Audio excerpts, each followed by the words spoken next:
Drama की शुरुआत में हम देखते हैं लिन काफी ज्यादा नशे में घर आती है और मिस्टर लू यहाँ जो कि काफी नशे में होते हैं कहते हैं मुझे डिवोर्स देकर तुम्हें काफी खुशी हो रही है। तो लिन कहती है नहीं, मुझे इतनी खुशी नहीं हो रही। आज तक हम दोनों एक दूसरे के साथ सोए तक नहीं हैं। इस बात का अफसोस मुझे जिंदगी भर रहेगा। ये सुनने के बाद मिस्टर लू इसे किस करने लग जाते हैं। लिन कहती है रुको रुको, तुम्हें पता है ना हम अभी अभी डिवोर्स पेपर साइन करके आए हैं। तो मिस्टर लू कहते हैं 30 दिन का वक्त है, हम फैसला बदल सकते हैं। जिसके बाद ये दोनों साथ में सोते हैं।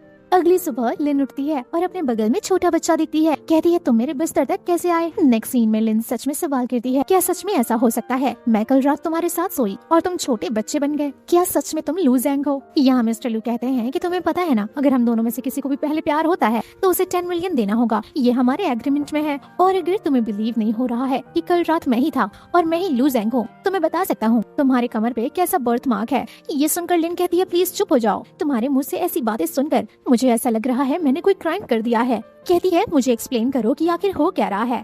जिसके बाद हम फ्लैशबैक में देखते हैं मिस्टर लू ज़ैंग कल रात क्लब में होते हैं अपने कजन के साथ। कजन कहता है क्या सच में तुम अपनी वाइफ के साथ कभी नहीं सोए हो। तो मिस्टर लू कहते हैं हाँ, हमारे बीच में कॉन्ट्रैक्ट रिलेशनशिप है और हम एक दूसरे की लाइफ में इंटरफेयर नहीं करते। मुश्किल से ही एक दूसरे से हम मिल पाते हैं, वीकेंड में ही हम एक दूसरे को देख पाते हैं। क्लब में भीड़ होने की वजह से हम बात भी नहीं करते और घर आकर अपने अपने कमरे में सो जाते हैं। दूसरी तरफ लिन की दोस्त को देखते हैं जो कहती है क्या सच में तुम लोग आज तक एक साथ नहीं सोए। तो लिन कहती है नहीं, हमने बिजनेस मैनेज किया है और हमारे बीच में कोई फीलिंग्स नहीं है। वो एकदम रोबोट की तरह है, सुबह उठता है, वर्कआउट करता है, ब्रेकफास्ट करता है और काम करता है और रात 10 बजे सो जाता है। दूसरी तरफ मिस्टर लू का कजन कहता है अगर तुम लोग का रिश्ता ऐसा था तो अच्छा हुआ तुम लोगों का डिवोर्स हो गया, चलो चीयर्स करते हैं। प्रेजेंट में मिस्टर लू कहते हैं मेरे साथ क्या हुआ है मुझे नहीं पता, लेकिन मैं जल्द ही पता लगा लूंगा। फिलहाल के लिए मुझे तुम्हारी एक मदद चाहिए। 10 बजे मेरा बोर्ड मीटिंग है, मेरी बीवी होने के नाते तुम्हें जाकर वो बोर्ड मीटिंग अटेंड करना होगा, मैं ऐसी कंडीशन में नहीं जा सकता। दूसरी तरफ बोर्ड मेंबर के लोग कहते हैं बॉस आज तक कभी लेट नहीं हुए, आज वो कैसे लेट हो रहे हैं। तभी लिन की एंट्री होती है। ये कहती है मैं मिस्टर लू ज़ैंग की बीवी हूँ। मिस्टर लू अभी बीमार है और कुछ दिनों के लिए उन्हें रेस्ट करना है, तब तक के लिए उनकी जगह मैं लेती हूँ, उन्होंने ही मुझे भेजा है। जिसके बाद लिन यहाँ बात करती है CD19 के बारे में कि CD19 एक टारगेटेड ड्रग है जो B cell medicated autoimmune disease के लिए बनाया गया है। इसका काम है CD19 एंटी एजेंट को बी सेल रेसिप्रोटर से ब्लॉक करना, जिससे एबनॉर्मल इम्यून रिस्पॉन्स कम हो जाता है।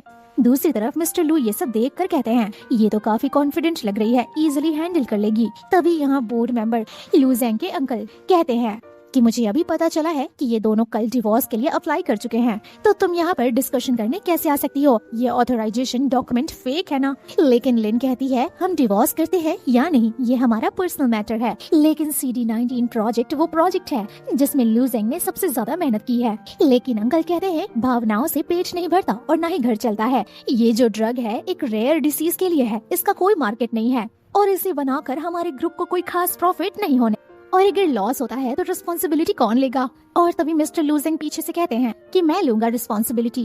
मिस्टर लू यहाँ आकर बताते हैं कि CD19 प्रोजेक्ट ने 13,000 एक्सपेरिमेंटल वेरिफिकेशन कंप्लीट की है, मॉलिक्यूलर स्क्रीनिंग से लेकर फाइनल डोजेज फॉर्म तक। और अगर प्रॉफिट की बात करते हो, अगर ये national science and technology progress award जीत गया तो बेचने के लिए 10 साल भी कम पड़ जाएंगे और दरवाजे खुल जाएंगे। बोर्ड मेंबर कहते हैं ये बच्चा कौन है, इसे अंदर किसने आने दिया। दूसरे अंकल मन ही मन में सोचते हैं इसका चेहरा मिस्टर लू ज़ैंग की तरह क्यों लगता है। तो लू ज़ैंग कहता है मैं लू ज़ैंग का बेटा हूँ। ये सुनकर सभी लोग हैरान हो जाते हैं, क्या मिस्टर लू का बेटा।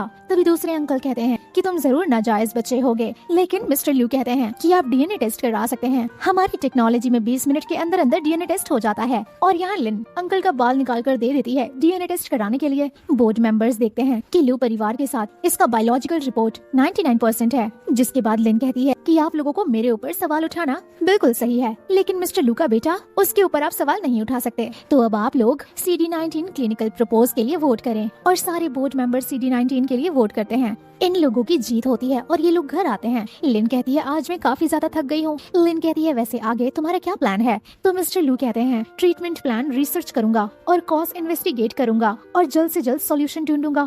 लिन कहती है नहीं नहीं, मुझे तो ये जानना है कि तुम अभी तक इतना शांत और रिलैक्स कैसे हो। तो लू कहता है कि एक्सिस्टिंग क्लू के हिसाब से ये कोई सुपर नेचुरल नहीं है, ये किसी अननोन फैक्टर का इफेक्ट डिफेक्ट हो सकता है जो एबनॉर्मल एक्सप्रेस करवा रहा है और लोकल बोन्स और सॉफ्ट टिश्यू को इंस्टेंट रीमॉडल कर दे रहा है। लिन कहती है इतना कंफ्यूज मत करो, सीधा बताओ। तो मिस्टर लू कहते हैं एंटीट्यूड बनाने का डायरेक्शन मिल गया है बट टाइम लगेगा।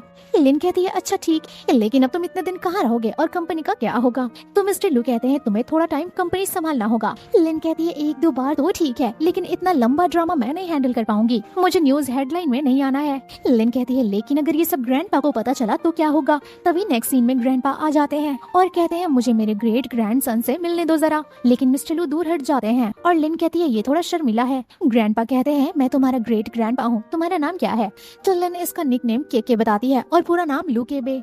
यहाँ ग्रैंडपा लिन से कहते हैं बुरा मत मानना, लेकिन तलाक अच्छी बात नहीं है। तुम दोनों ने 3 साल में कुछ नहीं किया, अब एक बच्चा रेडी है, इसे अपना बना लो, इससे अच्छी परवरिश दो और अच्छी जिंदगी जियो। तभी केके कहता है ये मेरी माँ नहीं है, इसका कोई ऑब्लिगेशन नहीं है, मेरे फादर ने इसका कर्ज रखा है। यहाँ लिन उसे शांत कराने की कोशिश करती है और ग्रैंडपा कहते हैं कि तुम बहुत जिद्दी हो, बिल्कुल अपने पिता पर गए हो।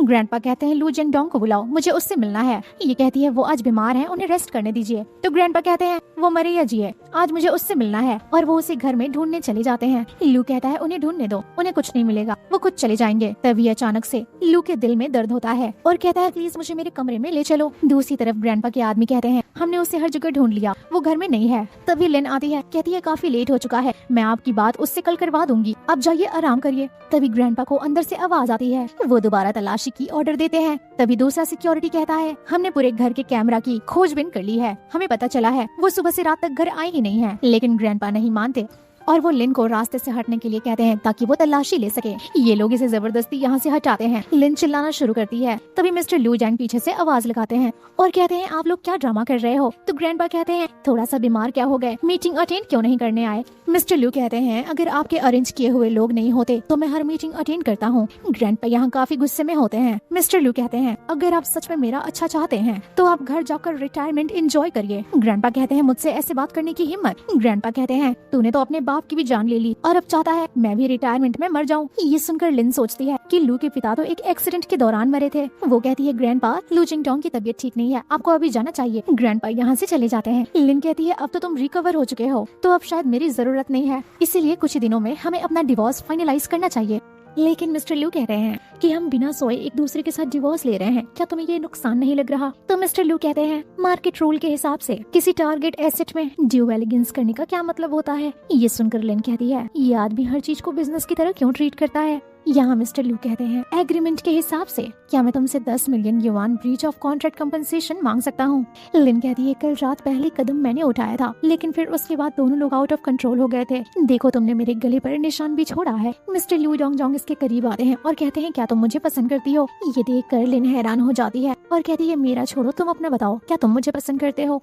वो एकदम शांत हो जाते हैं। तो ये कहती है जब मिस्टर लू खुद समझ नहीं पा रहे हैं तो सवाल मत करो, इतना समझ लो कि कल रात मुझे तुम्हारी बॉडी की बस क्रेविंग हो रही थी। खैर मैं थक गई हूँ, मैं सोने जा रही हूँ। खैर अगले दिन मिस्टर लू सोच रहे होते हैं ये 3 साल से हम दोनों लोग एक दूसरे की बहुत रिस्पेक्ट करते आए हैं, उस लड़की ने कभी अपनी लाइन क्रॉस नहीं की, शायद वो नशे में होने की वजह से मेरे साथ ऐसा की। तभी असिस्टेंट आकर कहता है कि हम लोगों ने शीमे को पकड़ कर ले आए हैं और अभी भी इन्वेस्टिगेशन कर रहे हैं कि लास्ट नाइट पार्टी में जो भी ड्रिंक वगैरह दिया गया था वो कौन हैंडल कर रहा था। मिस्टर लू कहते हैं क्या मैं तुमसे कुछ पूछ सकता हूँ, क्या कोई किसी के साथ सो सकता है बिना एक दूसरे को पसंद किए? असिस्टेंट मनी मन में कहता है कि सर और मैम का तो डिवोर्स हो चुका है, क्या वो दोनों एक दूसरे के साथ सो गए? इन्हें देखकर तो ऐसा ही लग रहा है कि शायद ये कुछ ऐसा ही किए हैं। तो असिस्टेंट कहता है सच बताऊं तो बिना प्यार के कोई किसी के साथ नहीं सोता, हमारा बॉडी हमारे दिमाग से ज्यादा ऑनेस्ट होता है। ये सुनकर लू कहते हैं तुम बहुत ही हार्ड वर्किंग हो, मैं तुम्हें बोनस देता हूँ, जाओ अब शीमे को यहाँ लेकर आओ। शीमे चिल्लाता है छोड़ दो मुझे, गलती हो गई मुझसे, मैंने सच में कोई पॉइजन नहीं दिया है, मैंने सिर्फ थोड़े बहुत स्टिमुलेंट्स दिए थे और ये सब करने के लिए मुझे जियांग विलिया ने बोला था।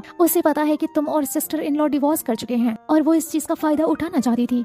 जिसके बाद फ्लैशबैक में हम जियांग को शीमे को पैसे देते हुए देखते हैं। शी कहता है उसने तो मुझे बोला था कि मैं तुम्हें होटल ले जाऊं, लेकिन मैं तुम्हें नहीं लेकर गया, मैंने तुम्हें सीधा घर छोड़ दिया। मिस्टर लू ऑर्डर देते हैं कि इसने जिससे भी लोन लिया है इसे उनके हवाले कर दो। कजिन कहता है नहीं नहीं वो लोग मुझे मार देंगे, लेकिन मिस्टर लू नहीं सुनते। नेक्स्ट सीन में मिस्टर लू लिन के करीब होते हैं, कहते हैं तुम्हें मेरी बॉडी बहुत पसंद है ना, तो लो टच करके देख लो। तभी लिन उठती है, कहती है हे भगवान मुझे ऐसा सपना कैसे आ सकता है, क्या सच में मुझे उसकी बॉडी इतनी ज्यादा पसंद है?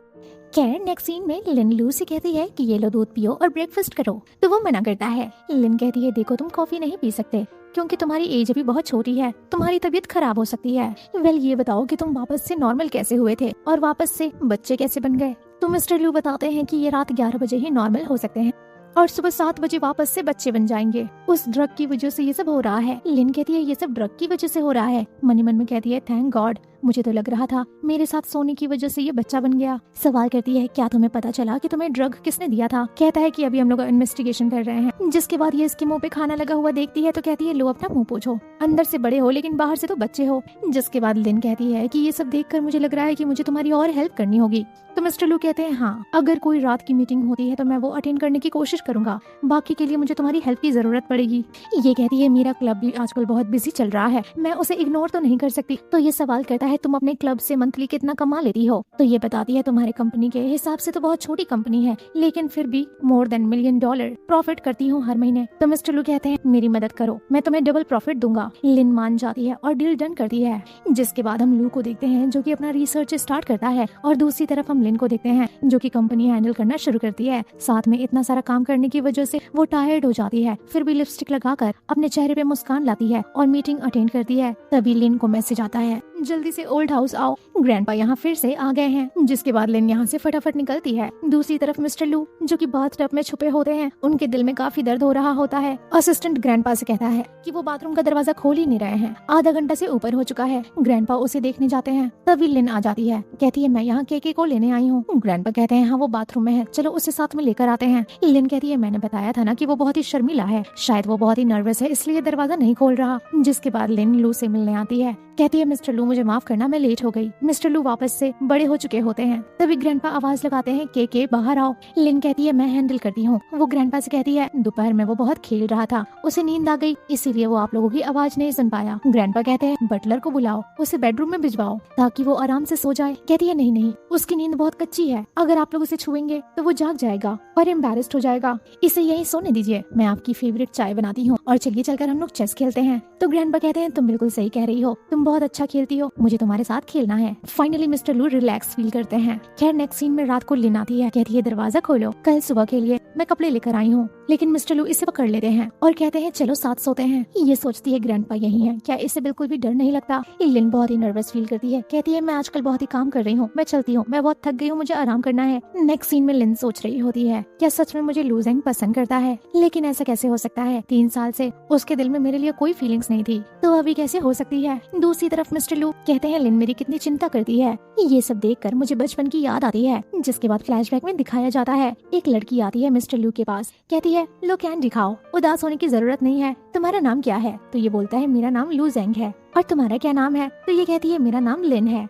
लू ज़ोंग और लिन मैन कितना अच्छा नाम है, बिल्कुल सन एंड आइसक्रीम की तरह। जिसके बाद ग्रैंडपा कहते हैं कि लिन परिवार की बेटी लिन बंगशिया अब्रॉड से पढ़ाई कंप्लीट करके वापस आ चुकी है, हमारी फैमिली बॉन्डिंग और फ्रेंडशिप काफी अच्छी है, मैं चाहता हूँ तुम उससे शादी कर लो। अगर तुम ऐसा करते हो तो जितने भी बचे हुए शेयर्स हैं मैं सब तुम्हें ट्रांसफर कर दूंगा। कहानी प्रेजेंट में आती है। लू कहता है लिन मैं तो तुम्हें बहुत पहले से प्यार करते आया हूँ। खैर अगली सुबह ग्रैंडपा कहते हैं के हमेशा मुझसे ऐसे ही मिलने आया करो। कहता है हाँ बिल्कुल। जिसके बाद ये बाय कहकर लिन के साथ यहाँ से निकल जाता है। बाहर आकर लिन से कहता है कि ये ग्रैंडपा का ड्रामा मुझे बिल्कुल पसंद नहीं है। लिन कहती है तुम इतने छोटे दिखते हो और इतना मैच्योर बिहेव करते हो, ऐसा मैंने पहले कभी नहीं देखा है, तुम बहुत क्यूट लगते हो, क्या मैं तुम्हारी गाल खींच सकती हूँ। जिसके बाद ये इसकी गाल को खींचती है। नेक्स्ट सीन में मिस्टर लू अपने आप को शीशे में देखकर कहते हैं कि उसे कम उम्र के लड़के पसंद है। खैर अगले दिन असिस्टेंट मिस्टर लू को कॉल करके बताता है कि जियांग फैमिली और डायरेक्टर जाओ आजकल एक दूसरे से कांटेक्ट नहीं कर रहे, सिर्फ और सिर्फ मिस जियांग ही कभी कभी उससे मिलने जाती हैं। मिस्टर लू कहते हैं ऐसे ही उन पर नजर रखे रहो। मिस्टर लू ज़ेंग लिन के बारे में पूछते हैं। असिस्टेंट कहता है वो आजकल बहुत ही ज्यादा बिजी हैं, उनके पास खाना खाने तक का टाइम नहीं बचता, वो हमारे कंपनी से अपने क्लब और क्लब से कंपनी दौड़ती रहती हैं और आजकल तो वो बहुत पतली भी हो गई हैं। नेक्स्ट सीन में लिन कहती है ऐसा लग रहा है मैं 2 जॉब कर रही हूँ, मुझे अपनी जिंदगी बिल्कुल अच्छी नहीं लग रही। खैर ये खुशबू कैसी आ रही,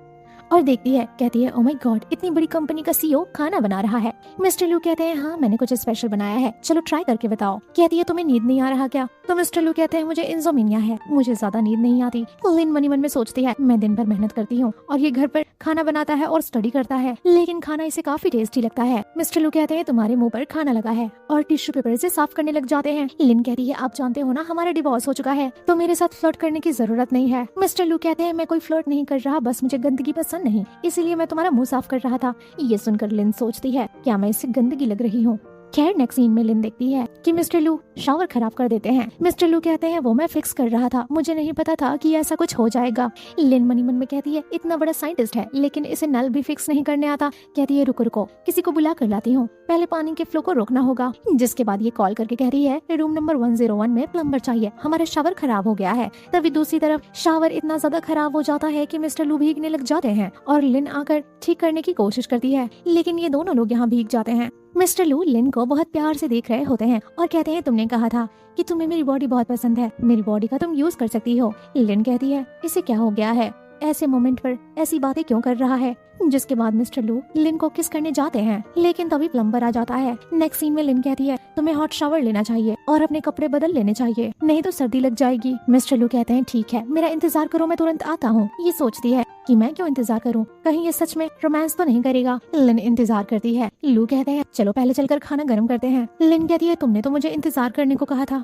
जिसके बाद मिस्टर लू कहते हैं अच्छा तो क्या तुम ये सब अभी करना चाहती हो। लिन ये सब देखकर काफी नर्वस फील करती है। कहती है रुको मॉम का कॉल आ रहा है। जिसके बाद मॉम कहती है तुम्हारे और लू जैंग के बीच में आखिर चल क्या रहा है, पहले तुम लोगों ने डिवोर्स लिया, अब तुम लोगों के बीच में नाजायज बच्चा आ गया, जल्द से जल्द लिन परिवार में आओ और हमें बताओ कि आखिर ये सब चल क्या रहा है। जिसके बाद अगले दिन लिन अपने घर आती है केके के साथ में। आंटी केके को देखती है, मनी मन में सोचती है फ्यूचर में सब यही संभालेगा, इसे अपने झांसे में लेना होगा। आंटी कहती है मैं तुम्हारी ग्रैंड माँ हूँ, अगर तुम्हें कुछ चाहिए तो मुझसे मांग सकते हो। ये सब देखकर लिन सोचती है मेरी माँ एक नंबर की लालची है। ग्रैंड माँ कहती है केके अब तुम जाकर गार्डन में खेलो, मैं तुम्हारी मॉम से पर्सनली कुछ बात करना चाहती हूँ। लेकिन मिस्टर लू जाने से मना कर देते हैं। ये देखकर आंटी कहती है ये तो एकदम अपने बाप जैसा है। जिसके बाद आंटी कहती है कि बताओ तुमने उसे डिवोर्स क्यों दिया, बताओ आखिर किस आदमी का पास्ट नहीं होता है। तुम्हारे भाई के अभी भी बहुत सारे प्रोजेक्ट हैं जो कि तुम्हारे हस्बैंड के कंपनी पर डिपेंड करते हैं। कहती है तो क्या करूं। मम्मा कहती है मैं ये तुम्हारी भलाई के लिए कर रही हूँ, देखो 3 साल हो गया लेकिन तुम अभी तक प्रेग्नेंट नहीं हुई, मेरे साथ डायरेक्टर जेंग के पास चलो, वो पक्का तुम्हारे लिए कोई दवा देंगे। तो लू कहता है ग्रैंड माँ इसमें लिन की कोई कमी नहीं है, मेरे डैड के अंदर ही प्रॉब्लम है। ये सुनकर लिन हैरान हो जाती है और ग्रैंड माँ कहती है बच्चे हो तुम अभी, तुम ऐसी बातें नहीं कर सकते। तभी यहाँ लिन के लिए केक आता है। आंटी कहती है तुम लोगों को नहीं पता लिन ग्रेप्स नहीं खाती, तो वो लोग वापस ले जाते हैं ठीक करने के लिए। जिसके बाद आंटी कहती है देखो जल्द से जल्द अपने और उसके बीच सब कुछ ठीक कर लो, इसी में तुम्हारी भलाई है। लिन कहती है कि आप लोगों की वजह से तो मेरी शादी हुई है और इसीलिए तो मेरा डिवोर्स हो रहा है, बीच में इंटरफेयर मत कीजिए, मैं सब हैंडल कर लूंगी, मैं आपका यानी कि लिन परिवार का नाम खराब नहीं होने दूंगी। आंटी कहती है देखो अपनी थर्ड सिस्टर जैसी मत बन जाना जो किसी गरीब के साथ भाग गई, जाओ देखो उसकी क्या कंडीशन है। लिन कहती है आप ही की वजह से तो उसके साथ ऐसा हुआ था। तो आंटी कहती है तुम बहुत ज्यादा बहस करती हो, लिन परिवार के बिना तुम्हारा कोई वजूद नहीं है। लिन कहती है हाँ मैं कुछ भी नहीं हूँ, लेकिन फिर भी मैं तुमसे ज्यादा बेटर हूँ। जिंदगी भर तुमने मर्दों की खातिरदारी करते हुए बिता दी और हमेशा लोगों को बच्चे पैदा करने के लिए कहती हो। आंटी हाथ उठाती हैं, लेकिन लू जेंग कहता है क्या सच में आप हाथ उठा रही हैं? तो आंटी सोचती हैं ये छोटा है लेकिन फिर भी इतना भयानक क्यों है।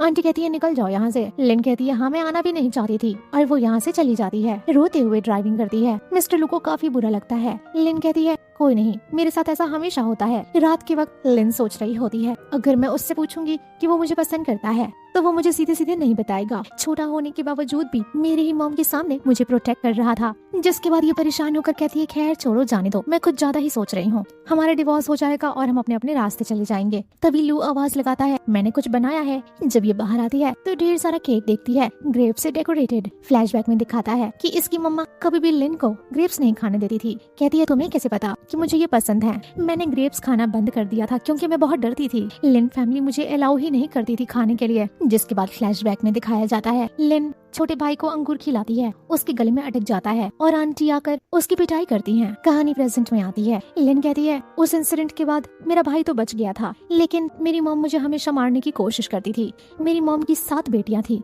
फाइनली 8वें नंबर पे बेटा पैदा हुआ। वो सभी लड़कियों को नफरत करती थी और अपने बेटे को सबसे ज्यादा प्यार करती थी। मेरी सारी सिस्टर की शादी मेरी फैमिली ने अपने फायदे के हिसाब से कराया। सिर्फ मेरी एक थर्ड सिस्टर लड़ झगड़ के किसी और से शादी कर ली, लेकिन वो लड़का सही नहीं निकला। मिस्टर लू कहते हैं अच्छा तो तुम मुझसे शादी करने के लिए इसलिए राजी हुई ताकि तुम लिन परिवार से दूर आ सको। कहती है हाँ कुछ ऐसा ही, मुझे माफ कर दो, मैंने तुम्हारा यूज किया अपने सुकून के लिए। तो मिस्टर लू कहते हैं नहीं, मैंने भी तुमसे शादी की क्योंकि ग्रैंडपा ने मुझे शेयर्स ऑफर किए थे। लिन कहती है हम दोनों तो बिल्कुल एक जैसे हैं। मिस्टर लू कहते हैं खैर क्या तुम्हें सच में ग्रेप्स बहुत पसंद है? कहती है हाँ मुझे बहुत पसंद थे।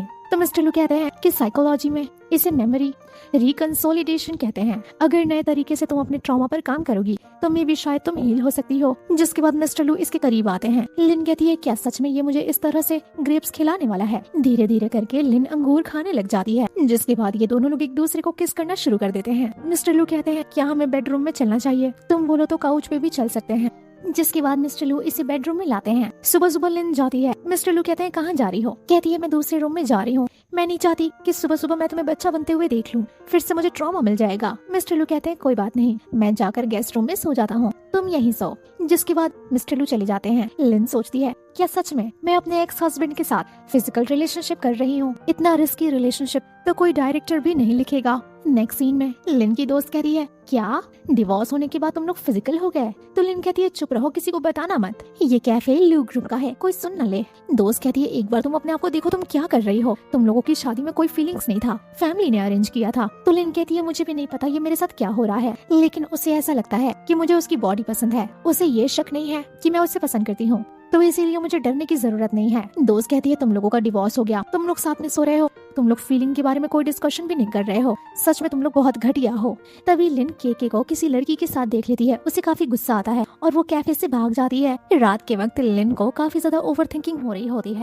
कि आखिर वो किसी प्रिटी लेडी से कैसे बात कर सकता है। तभी मिस्टर लू इसे मैसेज करते हैं क्या तुम फ्री हो, क्या हम बात कर सकते हैं? ये कहती है नहीं, मैं बहुत थक गई हूँ, मैं सोने जा रही हूँ, कल ही हम बात करेंगे। लेकिन मिस्टर लू इसे कॉल कर देते हैं, कहते हैं मुझे तुमसे कुछ बात करना है। आज मैं जियांग विलिया से मिलने गया था, मुझे ये कंफर्म करना था कि मेरे साथ जो हो रहा है कहीं इसके पीछे उस लड़की का हाथ तो नहीं है। जिसके बाद ये लू से कहती है क्या सच में तुम्हें ऐसा लगता है कि उस लड़की ने तुम्हें ड्रग दिया और तुम्हें छोटा बच्चा बना दिया? तो लू कहता है हाँ, इसीलिए तो मुझे उस पर शक है, क्योंकि मेरे और उसके परिवार में बहुत बड़ा कंपटीशन है। वो हमेशा मुझे हराने और नीचा दिखाने की कोशिश करती है ताकि उसे प्रॉफिट हो सके। मैं जो भी पर्सनल इन्वेस्टिगेशन कर रहा था मुझे कुछ भी हाथ नहीं लगा, इसीलिए मैंने सोचा कि मुझे केके बनकर जाना चाहिए जियांग से बात करने के लिए। लिन कहती है ये सब तो ठीक है, लेकिन वो तुम्हें छू क्यों रही थी? जिसके बाद मिस्टर लू कहते हैं मैं उस टाइम बच्चा था, क्या सच में तुम्हें जेलसी हो रही है? कहती है ऐसा कुछ नहीं है, मैं तो सिर्फ सोच रही थी कि केके को देखकर वो स्टेप मदर बनने की कोशिश करेगी, इसीलिए मुझे गुस्सा आ गया। मिस्टर लू कहते हैं हाँ ठीक है, लेकिन फिर भी तुम्हें इस बात से गुस्सा क्यों आ रहा है? कहती है मुझे कहाँ गुस्सा आ रहा है।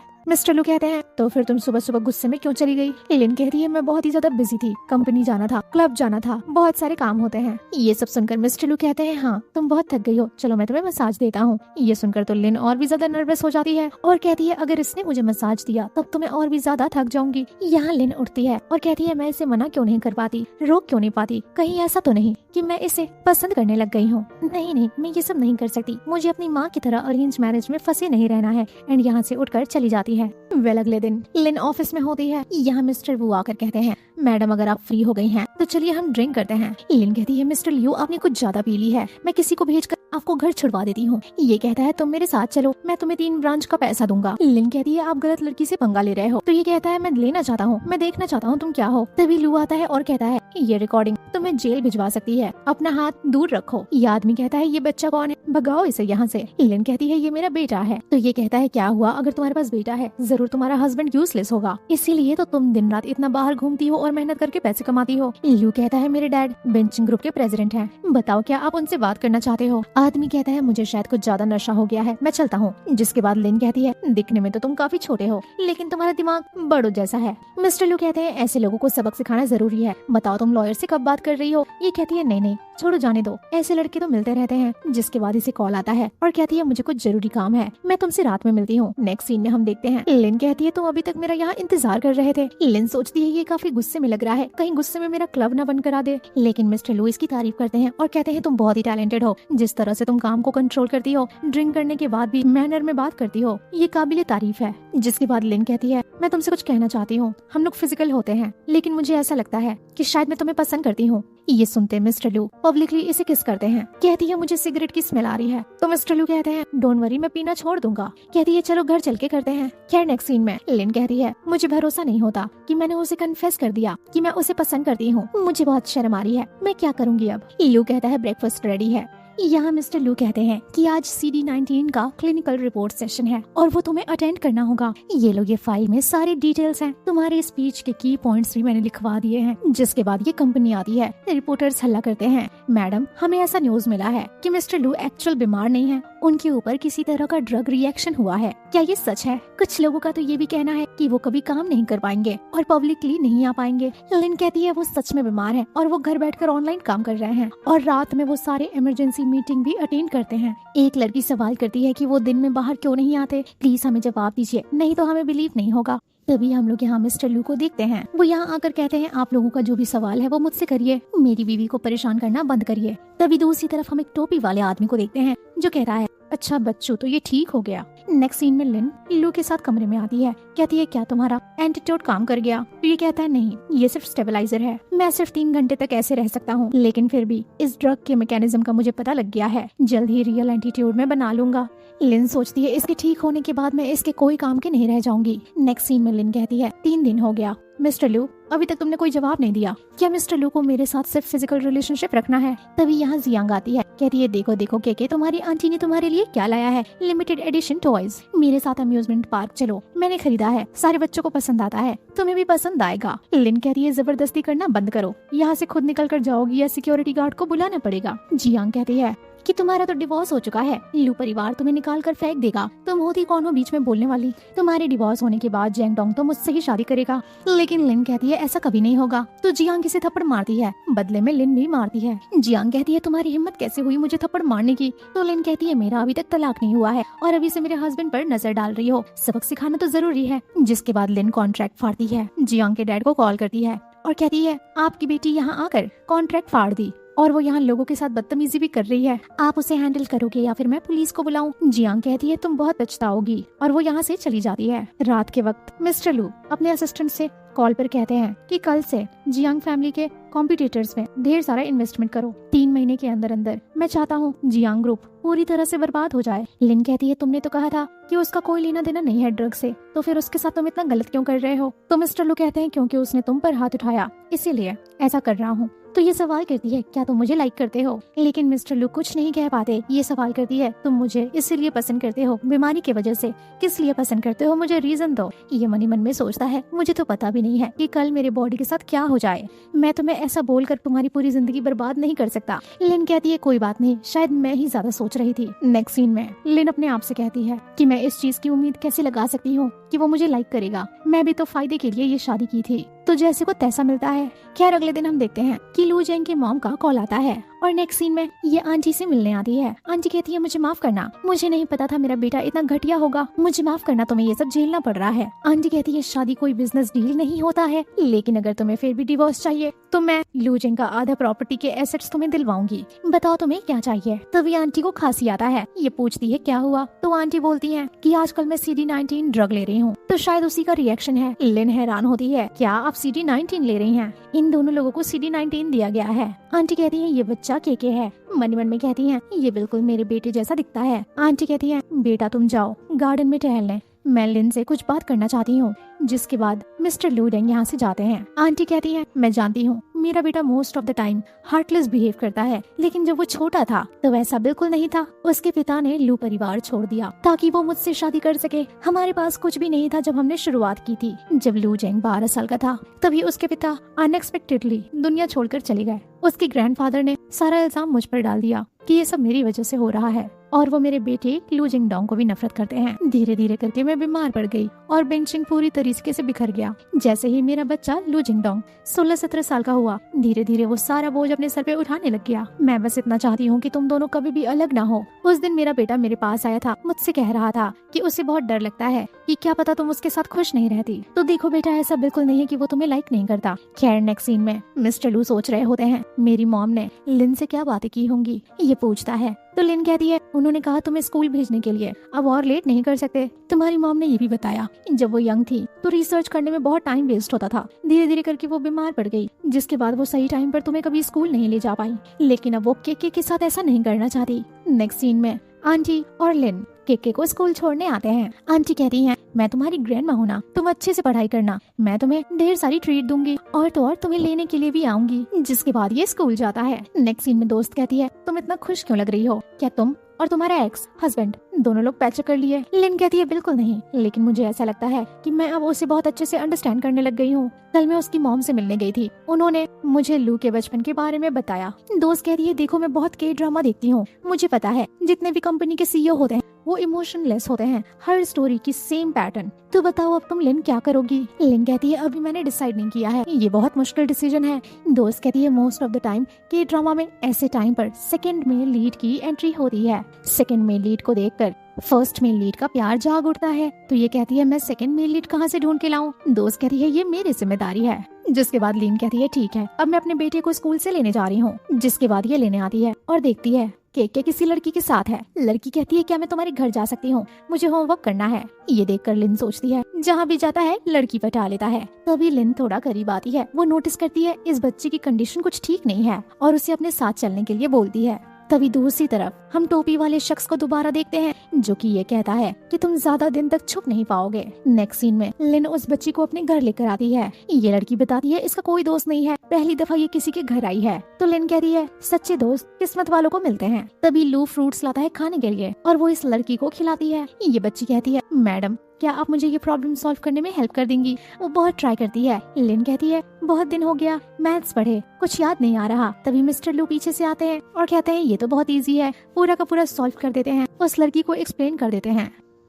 रात के वक्त मिस्टर लू लिन से कहते हैं कि मैंने उस लड़की की मदद की क्योंकि स्कूल में लोग उसे बुली कर रहे थे, ये होते हुए मैं नहीं देख सकता। लिन कहती है तुम्हें क्या लगता है मुझे जेलसी हो रही? मैं तो कल उसके टीचर से मिलके बात करने वाली थी क्योंकि उसके बॉडी पे मारपीट करने के निशान है। जरूर इस बच्ची के साथ कुछ गलत हो रहा है। वैसे तुम्हें जाकर सो जाना चाहिए, हम कोई रोमांस नहीं करेंगे क्योंकि कल तुम्हें दोबारा स्कूल जाना है।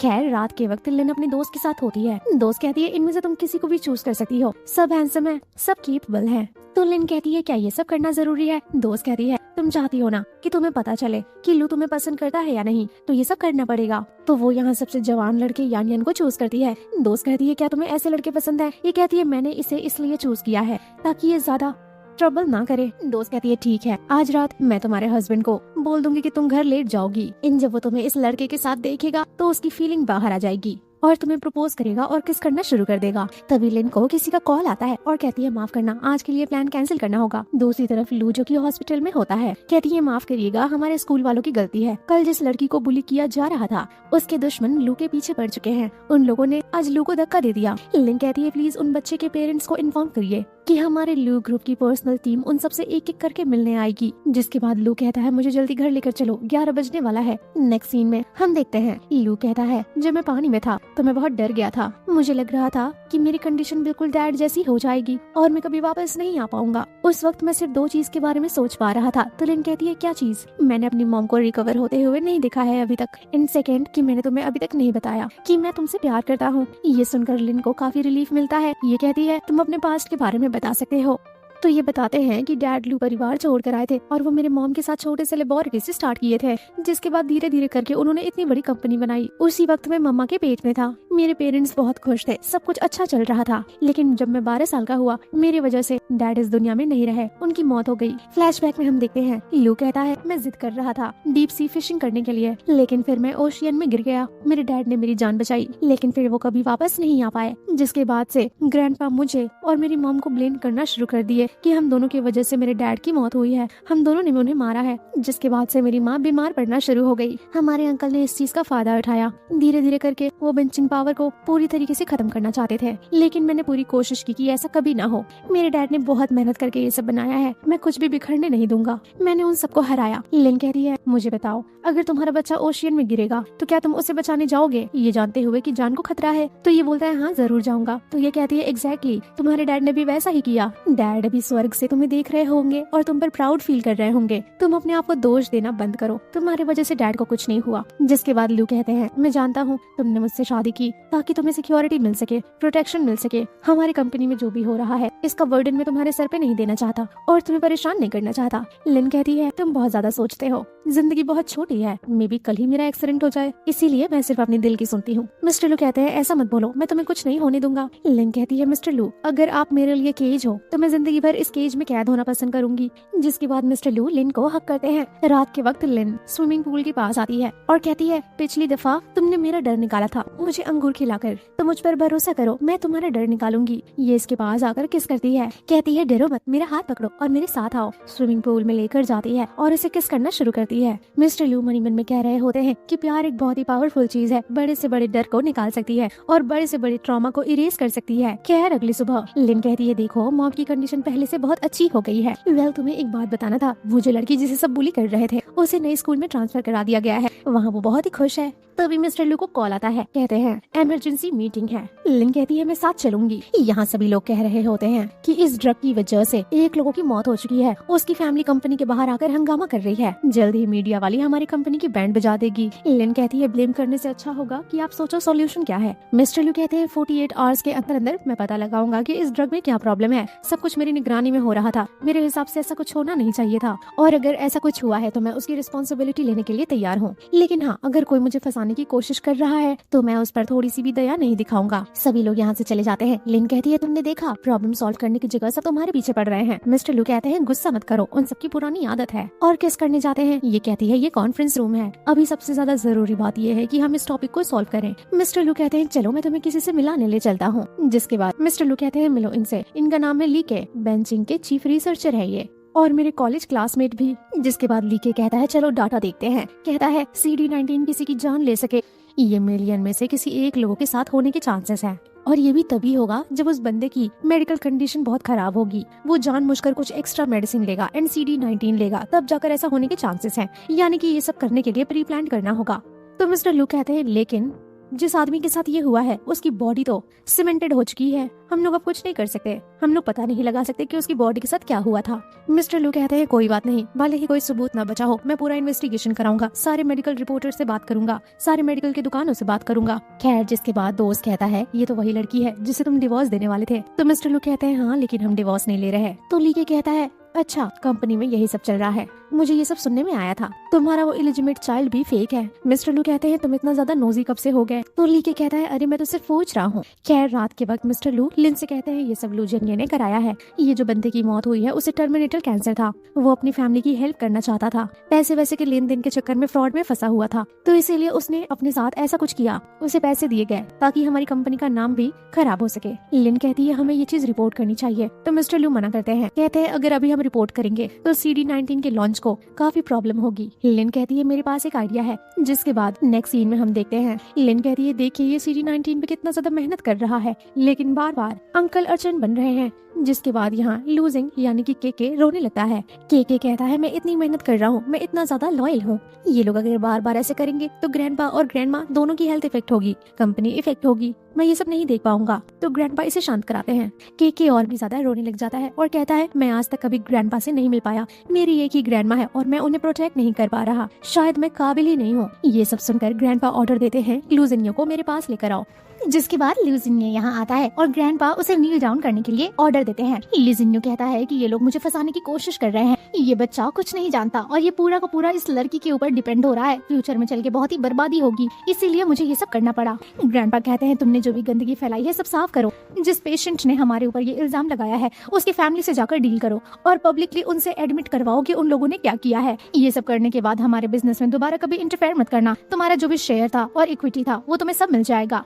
खैर नेक्स्ट सीन में हम देखते हैं, मिस्टर लू लिन को कहते हैं, शुक्रिया मुझे वापस से ये रियलाइज कराने के लिए कि प्यार कैसा होता है और मुझे सपोर्ट करने के लिए। मैंने इतने टाइम तक इंतजार किया, अब टाइम आ गया है कि तुम बताओ कि क्या तुम मुझे प्यार करती हो। ये कहती है, मैं सोच कर बताऊंगी। जिसके बाद मिस्टर लू कहते हैं, नहीं तुम अभी बताओगी, क्योंकि तुम्हारा जवाब मुझे अच्छा नहीं लगा, जब तक जवाब नहीं दोगी मैं तुम्हें जाने नहीं दूंगा। जिसके बाद मिस्टर लू इसे किस करना शुरू करते हैं। नेक्स्ट सीन में न्यूज टीवी पर बताया जा रहा होता है कि जिस पेशेंट ने मिस्टर लू पर इल्जाम लगाया था कि उनकी ड्रग की वजह से उसकी जान गई है। दरअसल वो कोरोनिक कैंसर में था, बहुत हैवी ट्रीटमेंट चल रही थी। इतने सारे दवा लेने के बावजूद उसने CD19 जैसा ड्रग लिया, जिसके बाद उसका बचना नामुमकिन था। उसने सारा इल्जाम CD19 पर लगा दिया। ये न्यूज देखकर लिन खुश होती है और कहती है फाइनली अब लोगों को पता चल जाएगा कि तुम्हारी कोई गलती नहीं थी। तभी अचानक से मिस्टर लू के चेस्ट में दर्द होने लगता है। मिस्टर लू कह रहे हैं मैं कमरे में अकेले जा रहा हूँ, मेरे पीछे मत आना। 1 घंटा हो चुका होता है। लिन कहती है ये अभी तक वापस क्यों नहीं आया। लिन अंदर आती है और देखती है मिस्टर लू इसके लिए सरप्राइज प्लान कर रहे थे। नील डाउन करके इसे प्रपोज करते हैं और कहते हैं 3 साल पहले हमारी शादी एक कॉन्ट्रैक्ट बेस पर थी, हम लोग अपने प्रॉफिट के लिए शादी किए थे, लेकिन अब मैं तुम्हारे साथ एक नया एग्रीमेंट साइन करना चाहता हूँ। मैं पहले ही बता दूं, मैं तुम्हारी लाइफ में इंटरफेयर नहीं करूंगा। तुम क्लब चलाना चाहती हो, बच्चा पैदा करना चाहती हो या जिंदगी भर ट्रैवल करना चाहती हो, तुम कुछ भी चूज कर सकती हो, तुम्हें तुम्हारी फ्रीडम है। बस तुम्हें मुझे प्यार करना है। तो बताओ क्या तुम मुझे जिंदगी भर प्यार दे सकती हो। लिन काफी इमोशनल हो जाती है और कहती है कि सच्चा फ्रीडम तो ये होता है कि तुम्हारे साथ इस केज में रहने के बाद भी मुझे फ्रीडम महसूस होता है। तुम्हारा प्यार मेरे लिए एक फ्रीडम जैसा है। जिसके बाद मिस्टर लू इसे रिंग पहनाते हैं। ये दोनों लोग एक दूसरे को हक करते हैं। खैर अगले दिन मिस्टर लू लैब में आते हैं। ली के बोलता है कि CD19 के नेक्स्ट डेवलपमेंट के लिए मैं सारे साइड इफेक्ट को कंट्रोल करने की कोशिश करूंगा, उस चीज पर फोकस करना जरूरी है। मिस्टर लू कहते हैं तुम बिल्कुल सही डायरेक्शन में हो, ऐसे फोकस करने से हमारा CD19 बहुत आगे तक जाएगा। ली के सजेस्ट करता है एक्चुअली जैसा हमने पहले सेल रिवर्सल मेथड डिस्कस किया था। तो मिस्टर लू कहते हैं वो डायरेक्शन ऑलरेडी रिजेक्ट हो चुका है। तो ली के कहता है लेकिन इसके प्रोस्पेक्ट्स बहुत अच्छे हैं। लेकिन मिस्टर लू इग्नोर करते हैं। ली के बोलता है ग्रुप का नेक्स्ट रिसर्च प्रायोरिटी क्या है। फिर लू बोलता है पूरे CD19 साइकिल की सक्सेस इंश्योर करना प्रायोरिटी है। तो ली के बोलता है नया डायरेक्शन के लिए ज्यादा प्रिलिमिनरी रिसर्च और वैलिडेशन चाहिए, उन्हें ज्यादा प्रिलिमिनरी वैलिडेशन चाहिए। तो लू कहता है हाँ मैं समझता हूँ। ली के यहाँ बोलता है ये सब छोड़ो, क्या तुम आज वीकेंड पर फ्री हो, साथ में डिनर करते हैं। लेकिन लू बोलता है नहीं मेरे प्लान्स हैं। लेकिन तभी लिन बीच में कहती है केके और मैं फ्री हैं इस वीकेंड, मुझे एक क्रिएटिव रेस्टोरेंट पता है, बहुत अच्छा रेस्टोरेंट है, हम साथ में जाकर ट्राई कर सकते हैं सेलिब्रेशन के तौर पर। ये सुनकर मिस्टर लू को जेलसी होती है। लिन कहती है क्या तुम्हें जेलसी हो रही है। अरे बाबा मैं तो सिर्फ तुम दोनों के बीच के माहौल को हल्का करना चाहती थी। तो लू कहता है कि तुम उसे जानती नहीं, क्या जानती हो उसके बारे में। तो लिन कहती है वो अच्छा इंसान है, प्रोफेशनल एंड फोकस्ड, बस थोड़ा इंट्रोवर्ट है। लू कहता है मैं ये नहीं पूछ रहा, वो कॉलेज टाइम में सबसे हैंडसम था। तो लिन कहती है मेरे नजर में यूनिवर्सिटी टाइम में तो सबसे ज्यादा हैंडसम तुम थे।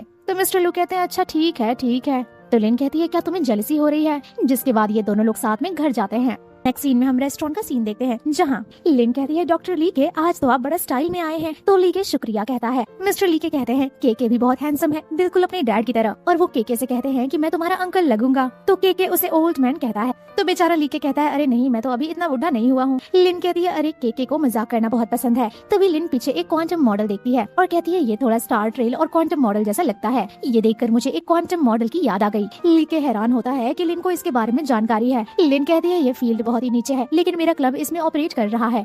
मैंने बहुत लोग देखे हैं और बहुत अलग अलग बातें भी सुनी है, खासकर उन क्लाइंट से जिनकी पर्सनल कॉन्शियसनेस और इंट्यूशन बहुत स्ट्रॉन्ग है। वो अक्सर मुझे ऐसे हिप्नोटिसिस मेंशन करते हैं। ली के कहता है इससे पता लगता है करंट न्यूरोसाइंस के हिसाब से पजल का एक क्रूशियल पीस मिसिंग है। तो लिन कहती है हाँ यही फीलिंग है। तो ली के कहता है और वो अक्सर मुझे कहते हैं मैं अब और कट नहीं कर सकता।